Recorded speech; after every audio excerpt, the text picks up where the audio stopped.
လူနှစ်ယောက်ဟာဖျားရှိခိုးเจ้าမှာဆုတောင်းကြတယ်တယောက်ကဘာသာရေးခေါင်းဆောင်တယောက်ကအခွန်ခံဖြစ်တယ်ဘာသာရေးခေါင်းဆောင်ကထပြီးဆုတောင်းတဲ့အခါမှာကျွန်တော်ကလောဘလည်းမကြည့်ဘူးအလွန်ရိုးသားပါတယ်သူမယားလည်းမပြစ်မှာဘူးဟိုးခွန်ခံလို့မဟုတ်လို့ကျေးဇူးတင်ပါတယ်လို့ဆုတောင်းတယ်တပတ်မှအစာနှစ်ရက်ရှောင်းတယ်ဆယ်ဖို့တစ်ဖို့ကိုလည်းလှူပါတယ်လို့ပြောတယ်ဒါပေမဲ့ဟိုးအဝေးမှာရပ်နေတဲ့အခွန်ခံဟာသူ့ခေါင်းတောင်မှမဖော်ရဲရှာဘူး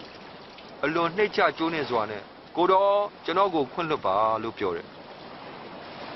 ငါပြောမယ်အခွန်ခံအပြစ်ပြေလျက်အိမ်ပြန်ရပြီးဘာသာရေးခေါင်းဆောင်ကအပြစ်မပြေဘူးကြီးမြတ်လူရဲ့သူဟာနှိမ့်ချခံရမယ်နှိမ့်ချသောသူဟာချီးမြှောက်ခံရမယ်ဒီနေ့ရာကိုရွှေပြီးပိုက်ခွန်ကိုချပါထပ်ဖမ်းပါအောင်ငါအများကြီးရမယ်ဟာဆရာကျွန်တော်တို့တညလုံးစူးစမ်းပြီးပြီတကောင်းမှမရဘူးဒါပေမဲ့ဆရာခိုင်းရင်တော့ပိုက်ကွန်ချကြည့်ပါမယ်ရောက်ကော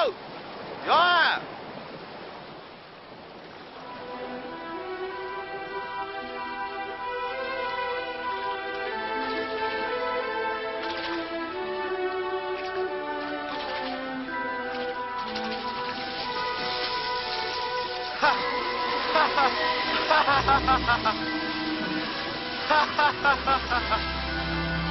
ရောက်ကောရော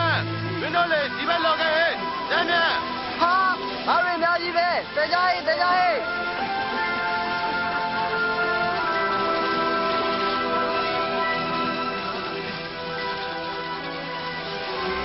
လုံလောက်ကြီးအဆွေတို့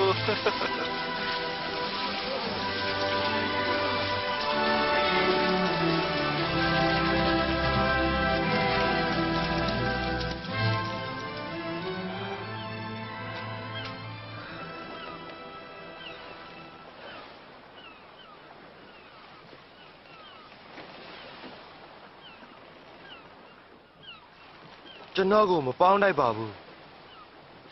ကျွန်တော်ဟာအပြစ်များတယ်မစိုးရိမ်နဲ့လူကိုများသောတငါဖြစ်စီမယ်